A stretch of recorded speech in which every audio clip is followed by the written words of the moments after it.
Hi mga kabeshi! So, sa video na ito, ibabahagi ko po sa inyo yung aking mga ginagamit sa aking arts, lalo na sa portraits na aking mga pinagpa-practice.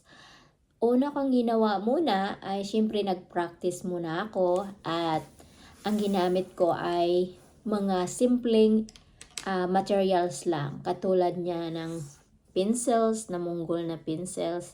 Ay nagbarag-barag na ito. Matagal na itong pencils na ito. Dahil nagpa-practice ako noon pa at paminsan-minsan lang po, hindi po palagi. But lately talaga ay nagporsige na ako na mag-practice.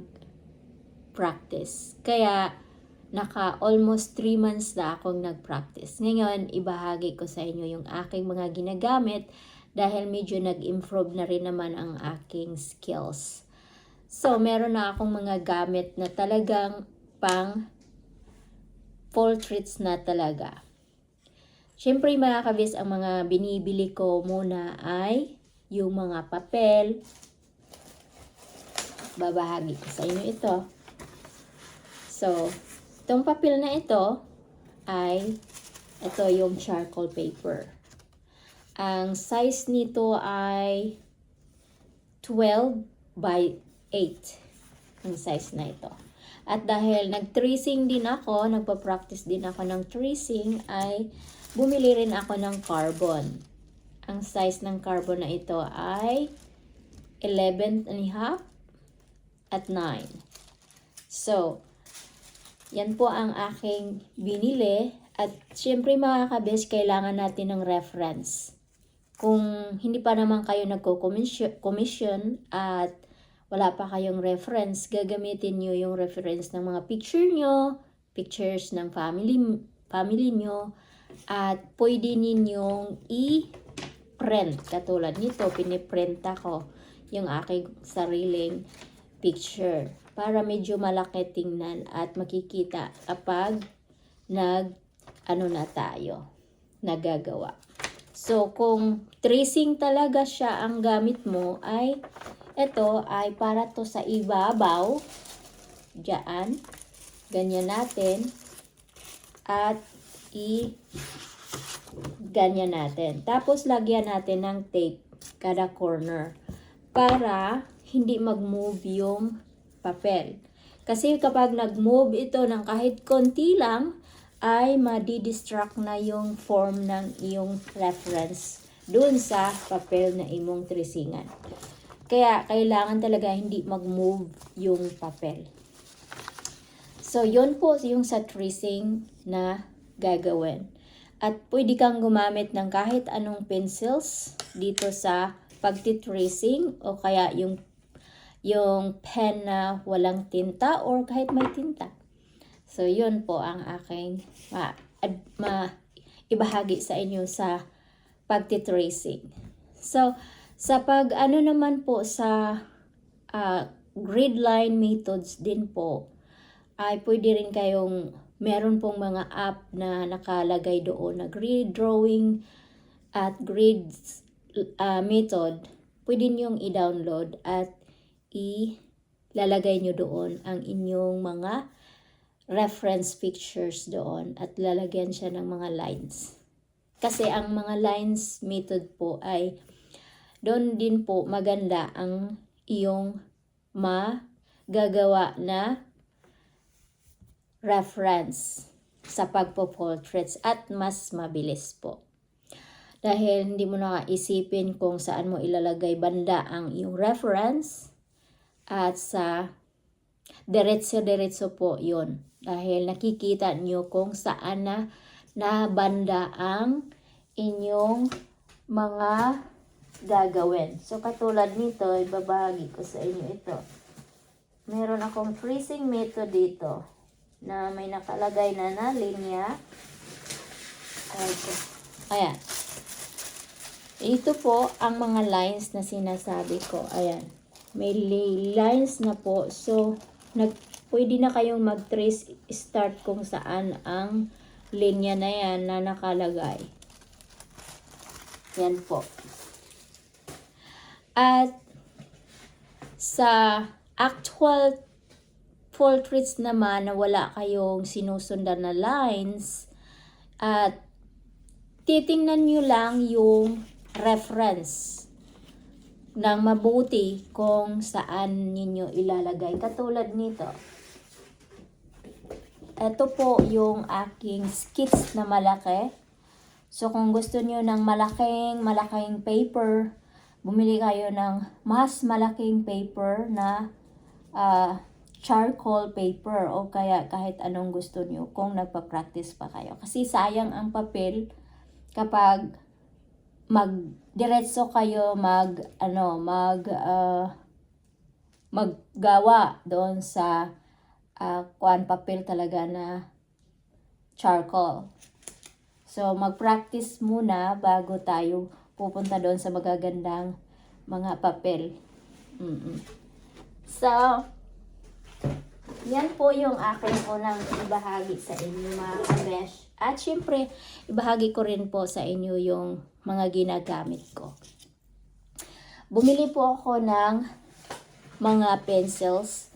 Ito ay maganda ito dahil meron na siya lahat. Ayan. Kailangan din natin ito pag gusto mo talagang gumawa ng mga portraits at plano mong ng commission. Kailangan natin ng mga ganitong materials. At syempre, meron tayong stamp. Ito yung shading stamp. Merong maliit, may malalaki, ganyan. Ito, ginagamit ito sa akin lang ginagamit ko ito sa mga lines na mga maliliit na gusto kong i-smooth. So, yun, ginamit ko ito. At meron tayong brush pag tayo ng charcoal, kasi yung charcoal ay powder siya. Kaya meron tayong mga brush. Ito medyo malaki-laking talaga yung parang akala mo may makeup ka, di ba?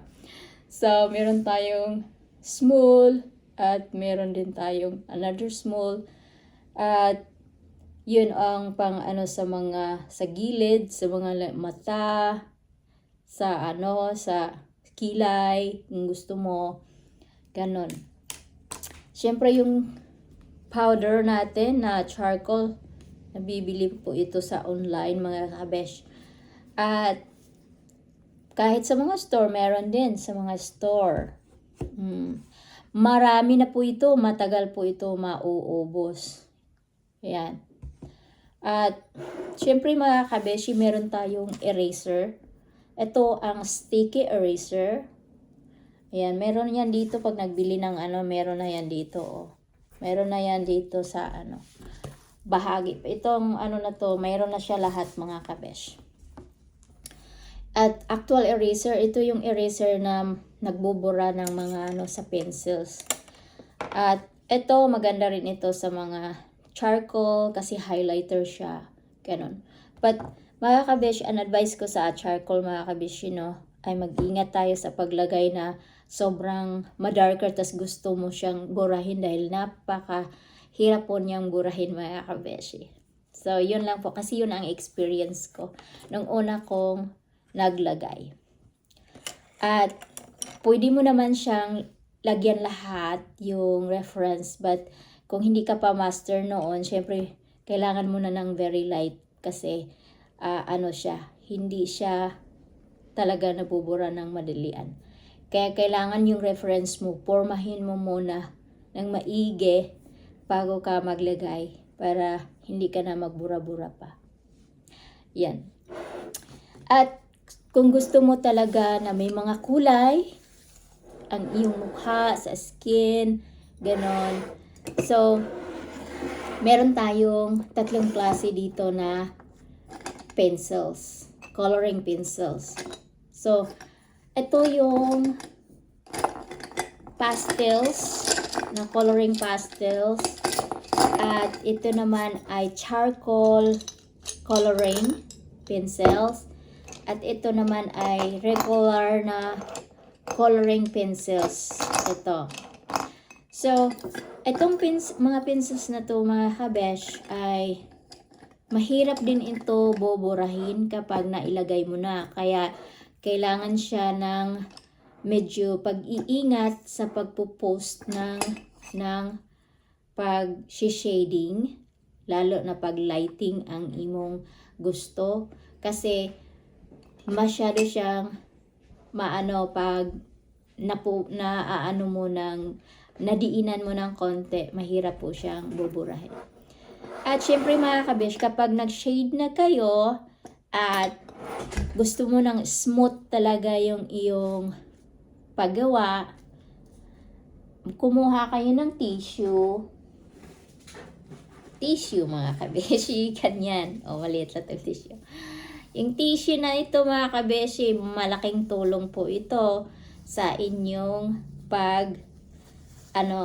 sa inyong portraits. Kasi ito yung nag-i-smooth talaga ng iyong skin. Kapag tapos na kayong nag-shading, tapos gusto mo siyang i-smooth, eto maganda siya. Ano mo lang siya, ipahid mo lang siya ng ipahid doon sa may mga sinishadan mo, sa mga darker, sa mga lighting, ganun, para ay mag-smooth siya. Parang katulad lang din dito sa shading stamp. Yan. Maganda talaga ang tissue. Tapos, at syempre mga kabish, meron tayong mga para ay pag nabali yung ating mga pencils, meron tayong talaga, yung tasa. Tapos mayroon ito, maganda rin itong pangtasa mga kabesh, yan. So ito, pag bumili ka nito, meron na siyang kasama na mga kaya maganda. At gusto mo ng mechanical na pencils mga kabish o pen, meron din siya ganon. Pwede kang magamit ng mechanical. At gusto mo rin siya ng mga fine liner na mga pen, makakabili ka rin ng mga fine liner talaga na i-lines mo sa iyong mga artwork.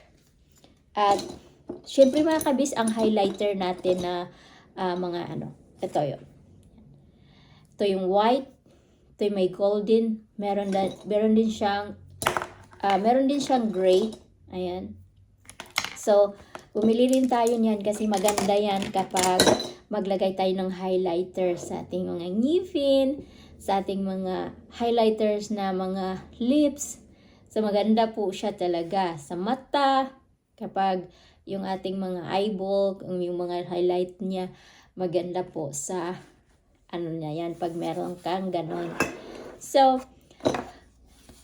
halos na ibahagi ko na po sa inyo yata yung aking ginagamit sa aking pag-portraits at naibahagi ko sa inyo kung paano at na-advisean ko kayo kung lalo na yung mga baguhan na gustong matuto. So, syempre yun po ang ating na ibahagi po sa inyo.